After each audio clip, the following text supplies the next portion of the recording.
This is Matador News, and these are today's headlines. Ohio Governor John Kasich is expected to drop out of the presidential race. So we lost everything now.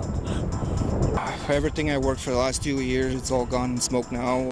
A fire in Fort McMurray, Canada is causing more than 80,000 residents to evacuate. And a lawyer says an addiction specialist was at Prince's estate the day of his death and made the 911 call. Hello, welcome to Matador News. I'm Dana Lights. And I'm Angel Johnson. Republican candidates seem to be dropping like flies. Ohio Governor John Kasich is expected to give up his sights on the presidency in a news conference this afternoon. Even though Kasich won in his home state of Ohio, he has been pressured to get out of the race. The Ohio governor says he knew he could not beat Donald Trump. He was staying in the race to prevent Trump from receiving 1,237 delegates needed to win the nomination before the GOP convention. He joked that he would have done better in the Democratic primaries. Kasich may still be on the Republican ticket because rumors are floating that he could be Trump's pick for vice president. Texas Senator Ted Cruz has also dropped out of the presidential race. He announced that he was bowing out yesterday after a tremendous loss to Trump in Indiana. From the beginning, I've said that I would continue on as long as there was a viable path to victory. Tonight, I'm sorry to say, it appears that path has been foreclosed. Cruz said he left everything on the field. In his final weeks as a presidential candidate, Cruz named former presidential candidate Carly Fiorina as his running mate and unsuccessfully tried to create an alliance with Kasich. Cruz was last ahead in December when he won in Iowa. Cruz lost 7 consecutive primaries to Trump. Trump looks to be the presumptive Republican presidential nominee following the decision by Ted Cruz to drop out of the race. Let's go to Sharon Carrillo in the newsroom to learn more. Now that both Ted Cruz and John Kasich are announcing they will be dropping from the race, that means billionaire Donald Trump is almost definitely the next GOP Republican nominee. The idea of Trump getting closer to presidency has some CSUN students worried. Makes me feel scared that there's a possibility that he's gonna win. I don't really support him for what he stands for. I respect that he's a business guy, but I feel like his place is not in a political career, especially being a president and whatnot. As much as I don't like it, I guess it's not surprising because, he has a lot of money and he's able to fund his campaign more. I personally don't like it. I just feel like in the beginning, I wanted someone else to be in the Republican side. I wanted other people, I wanted more candidates. But overall, I don't support Trump. I support more Democrats. It bothers me because I know he's typically an asshole. If he became president, I think we'd be in a shithole. These CSUN students are not the only ones who are not supportive. Top Republicans have said they will sit out the Republican convention if Trump is the party's nominee. So why has Trump been so successful? I think it's all the propaganda he does, you hear about Hitler back then. I feel like he's doing the same thing, just getting people rallied up. He could speak out whatever he wants due to himself funding his campaign. Just the proposals he's making, building a wall, stuff like that. It's people want to see more changes than the overall outcome of how they see what Obama does in the daily acts. Because if you see through the protests and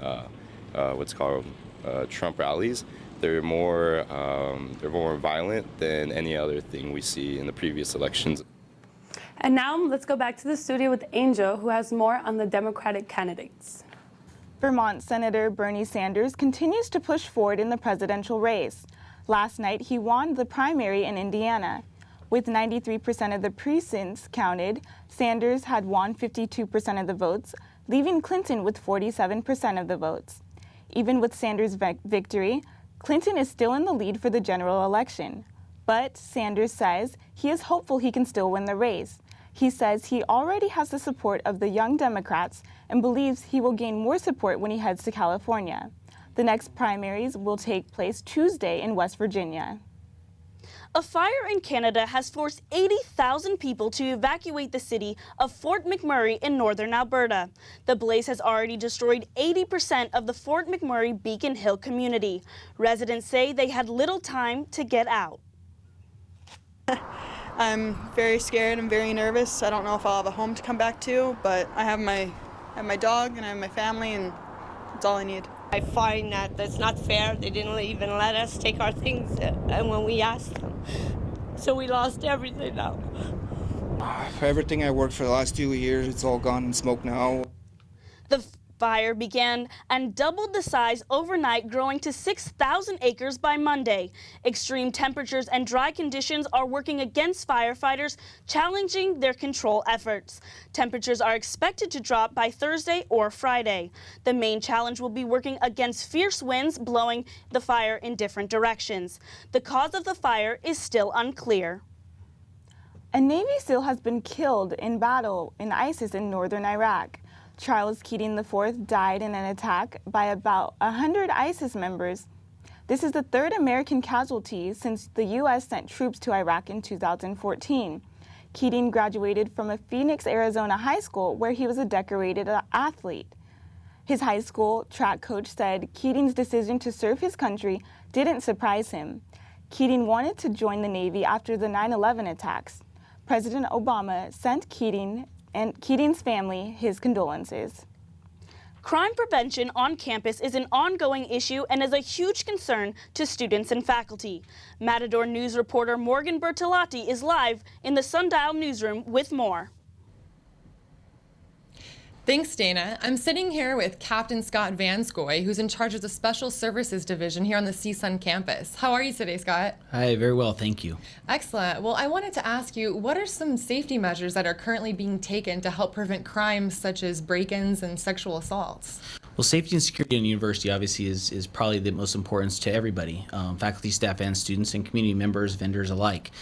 We take a multi-tier approach, but we do use the community a lot in helping us bolster safety and security. So that we have education component where we get out there and we do a lot of tabling events, working with the students, faculty, staff to prevent crime. And we also have peer-to-peer education efforts with our Matador Safety Escort Patrol Unit. And then we have our security where we have our law enforcement role, we have our CCTV system that's on campus, and then we have burglar alarms, panic alarms, and different things that we employ to help strengthen up our safety measures. Well, in the student housing, I understand that the gate opening and closing times were changed, and that helped prevent a lot of crimes. Are those times going to be the same during the summer?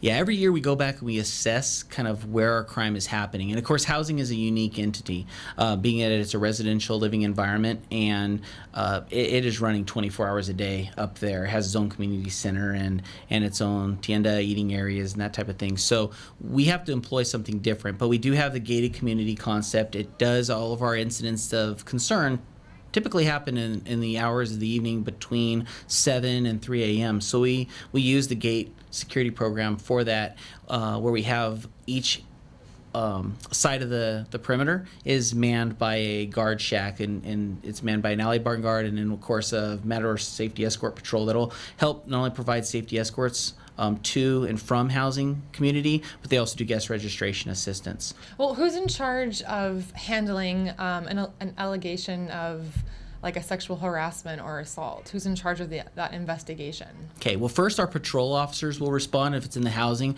we have 2 dedicated community policing team members, police officers, that will just work with that community as a community policing team program.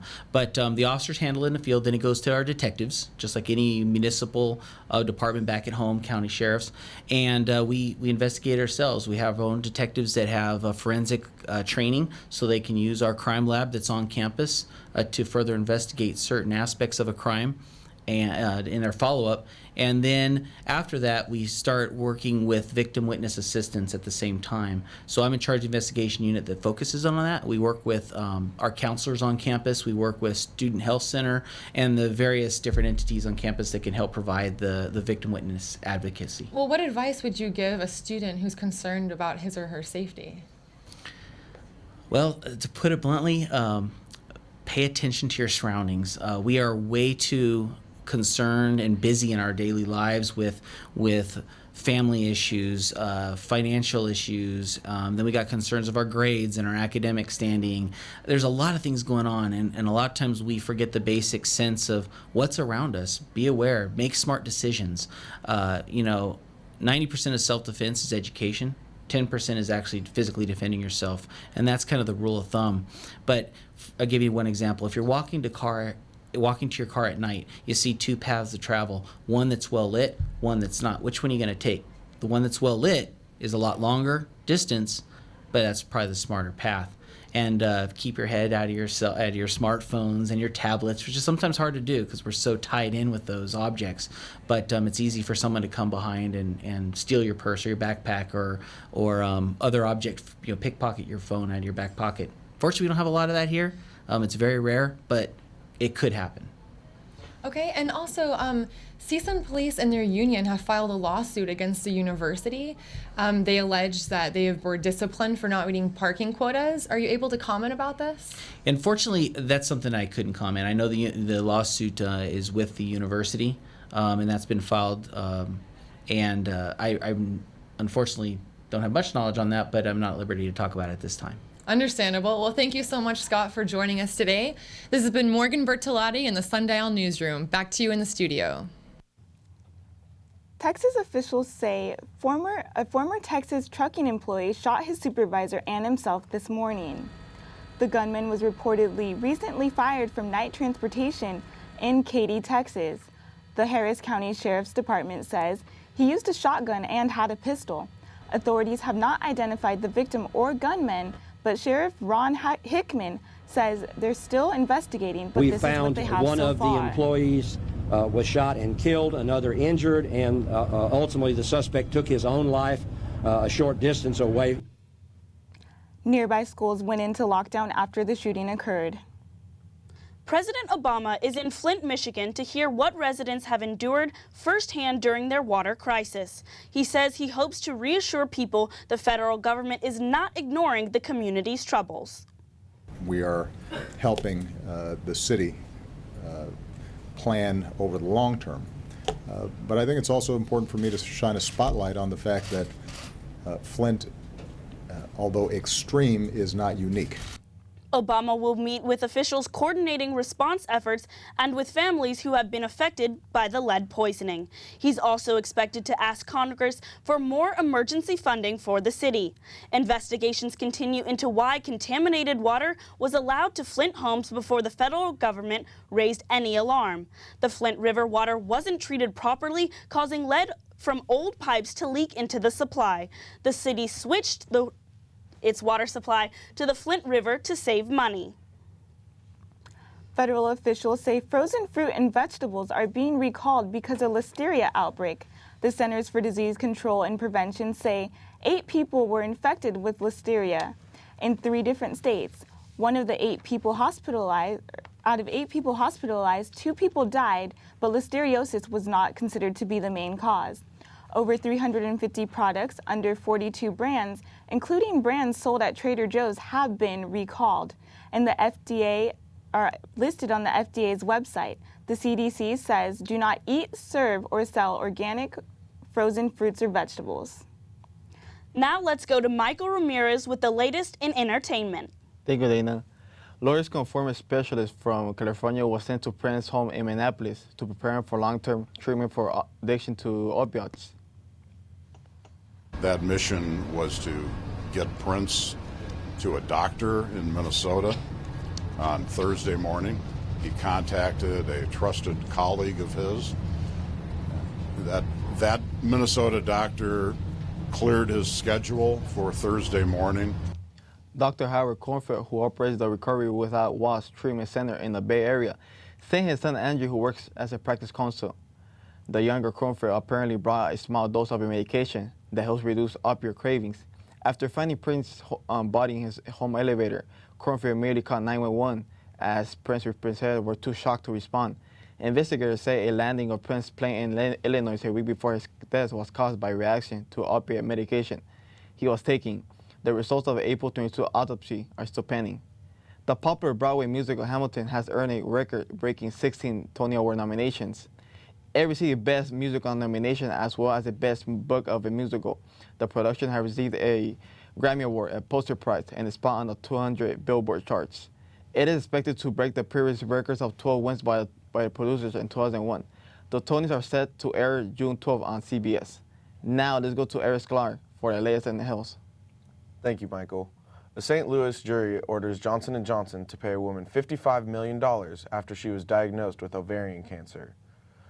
This is Johnson & Johnson's second case claiming talcum powder allegedly causes cancer. In February, a jury awarded $72 million to the family of Jackie Fox, who died of ovarian cancer in 2015. The American Cancer Society says researchers are not certain if the powder causes cancer, and Johnson & Johnson officials say they plan to appeal the verdict. The FDA says products containing talcum powder do not have to be reviewed because they are labeled as cosmetics. Medical errors are now the third leading cause of death behind heart disease and cancer. Johns Hopkins University researchers say more than 250,000 people die annually from medical errors. This number is extremely high compared to a study done in 1999 that suggested between 40,000 and 100,000 deaths occur. One researcher says wide discrepancy in the death numbers are due to death certificates not giving enough information. Researchers say hospitals don't invest in the right technology to prevent accidents because they do not realize how big an issue it has become. Now back to Michael with the latest on business. Thanks, Eric. Takata Manufacturing Company is set to repair 35 million additional airbags. The U.S. government officials say they are not happy with the pace that Takata airbags are being replaced. The passenger and driver's side airbags without a chemical agent to absorb moisture are affected. An airbag explosion took the life of a 17-year-old girl who was found with metal fragment around her neck. More than 29 million airbags have been replaced at this point. Creek Central Bank's press advisor says documents were stolen or destroyed after anonymous hackers hacked the bank. Computers for several minutes on Tuesday. Security personnel were able to restore the system. Anonymous hackers posted a video on YouTube saying they are beginning a 30-day campaign to take down a variety of central bank websites around the world. Now back to Eric for our latest in sports. Thanks, Michael. The Dodgers offense rose from the dead last night in Tampa Bay. Scott Kazmir was on the mound. Trace Thompson blasts a home run, no doubt a home run, playing like his brother Clay. Dodgers take a 2-1 lead, and Jock Peterson follows that up with a home run to dead center to give the Dodgers a 3-1 lead in the top of the second.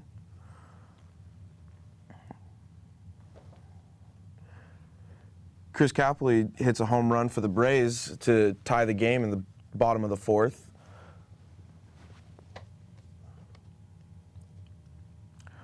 Howie Kendrick gets his first RBIs of the season to give the Dodgers a 5-3 lead in the top of the fifth. That would cap off a 2-run fifth inning. And Trace Thompson, after a 3-run home run from Yasiel Puig in the top of the ninth, the Dodgers went on to beat the Rays 10-5. Dodgers look for the 2-game sweep as they take on the Rays later today at 4:10 Pacific time. The Warriors took on the Portland Trail Blazers in Game 2 of their 7-game series at Oracle Arena in Oakland last night. Stephen Curry is still sidelined with a sprained MCL.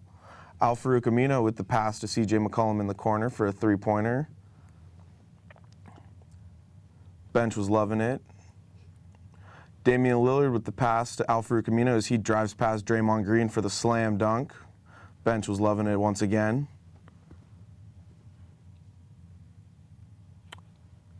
Klay Thompson dribbles around with a scoop pass to Harrison Barnes for the corner 3. Andre Iguodala drives to the hole with an up and under layup.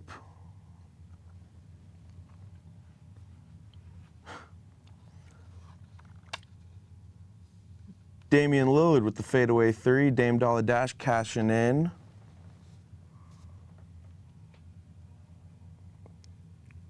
Klay Thompson comes off a double screen from Draymond and Harrison Barnes for the three to give the Warriors their first lead of the game. And Draymond Green with the seal for the slam dunk to cap off a 110-95 victory for the Golden State Warriors. Game 3 is Saturday night at 5:30. An interesting story coming out of the National Football League today. League officials have told players from all 32 teams to be mindful of how much meat they consume while on vacation in countries like China and Mexico. This is due to elevated levels of clenbuterol being found in meat from both of these countries. Clenbuterol is a muscle-building and weight loss stimulant and is on the banned substance list for the NFL. Officials for the drug testing program say players are responsible for what they put in their bodies, and this will be no exception.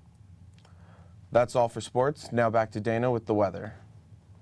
In Southern California, temperatures are in the low 60s with the high in the low 70s with a slight chance of rain. There's a little bit of May gray, and as it will continue to be cloudy throughout the week. There's a 40% chance of rain on Friday, and remember to bundle up because temperatures will remain cool in the high 60s throughout the weekend. Thank you for watching Matador News. I'm Dana Lights. I'm Angel Johnson. I'm Eric Sklar. And I am Mike Ramirez.